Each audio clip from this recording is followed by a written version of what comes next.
ఇబ్బందికరమైన పరిస్థితి. మీరు అనుకుంటుండొచ్చు కార్పొరేట్ స్కూల్లో ఎక్కువ ఫీజులు కడితే పిల్లలు భద్రంగా ఉన్నారని. అట్లేం లేదు. ప్రభుత్వ స్కూళ్ళ కంటే కూడా కార్పొరేట్ స్కూళ్ళల్లో చదువుకున్న వాళ్ళ పిల్లలు ఈరోజు రకరకాల వ్యసనాలకు బానిసలయ్యే పరిస్థితి. ఎందుకంటే పెద్ద పెద్ద వాళ్ళు కూడా నాకు వచ్చి చెప్పుకుంటుంటారు అప్పుడప్పుడు, మా పిల్లల పరిస్థితి బాగలేదు, గంజాయి డ్రగ్స్కి తెలియని వయసులో వాళ్ళు అలవాటైంది, ఏం చేయాలో మాకు తెలియట్లేదు, మీరు చర్యలు తీసుకోండి.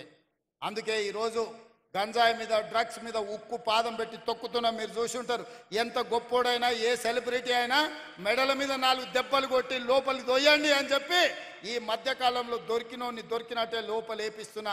ఎవరు ఎన్ని ఒత్తిళ్లు తెచ్చినా ఎవరిని వదలకుండా ఇవాళ ఈ గంజాయి మొక్కల్ని ఏరేసే పనిలో ఉన్నాం.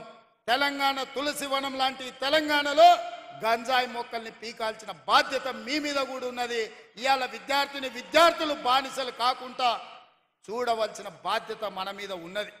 అందుకే ఈరోజు ఒక పక్కన స్పోర్ట్స్ని ఎంకరేజ్ చేస్తూ, ఒక పక్కన డ్రగ్స్ గంజాయి లాంటి వ్యసనాల నుంచి విద్యార్థులను బయటికి తీసుకొస్తూ వాళ్ళకు ఒక మంచి భవిష్యత్తు ఉండాలి అనంటే మనం బాధ్యతాయుతంగా వ్యవహరించాలి. మన ప్రభుత్వ పాఠశాలల్ని మెరుగుపరచుకోవాల్సిన అవసరం మన మీద ఉన్నది.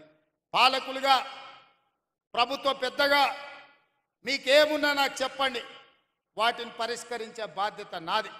మీరు బాధ్యత తీసుకోండి. పేదవాళ్ళ పిల్లలకు చదువులు చెప్పని మీరు నేర్పించిన విద్యనే రేపు ఈ తెలంగాణ భవిష్యత్తుకు పునాదిగా మారుతుంది.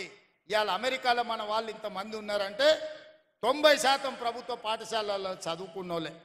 ఇవాళ ఈ రాష్ట్రాన్ని, దేశాన్ని పక్క రాష్ట్రాలకైన ముఖ్యమంత్రులు ఎవరైనా ఉండొచ్చు. అది చంద్రబాబు నాయుడు గారా, నరేంద్ర మోడీ గారా, వైఎస్ రాజశేఖర రెడ్డి గారా, లేకపోతే మీ సోదరుడు రేవంత్ రెడ్డి అయిన ప్రభుత్వ పాఠశాలల్లో చదువుకొనే ఈరోజు రాణించగలిగినాం. మరి రేపటి భవిష్యత్తుకు కూడా పునాదులు వేయాల్సిన బాధ్యత మీ మీద, మా మీద ఉన్నదని నేను భావిస్తున్నా. అందుకే మిత్రులారా, ఈ ఆత్మీయ సమ్మేళనానికి దూర ప్రాంతాల నుంచి వచ్చి ఈ సమావేశాన్ని, సమ్మేళనాన్ని విజయవంతం చేసి మీరు తప్పకుండా ఈ ఎల్బీ స్టేడియం నుంచి ఒక స్ఫూర్తిని తీసుకొని, ఒక నమ్మకాన్ని, ఒక విశ్వాసాన్ని పేద విద్యార్థులకు కలిగిస్తారని, మీరు వెనక్కి వెళ్ళితే మీకు ఒక లక్ష్యం ఉంటుంది. ఆ లక్ష్యం పేద పిల్లలకు విద్య నేర్పడమే. పేద పిల్లల్ని క్రీడాకారులుగా తీర్చిదిద్దడంగానే మీరు వెనక్కి వెళ్తారని నేను భావిస్తున్నా. మీరందరూ ఆ కార్యక్రమానికి మనమందరం అంకితం అవుదామా?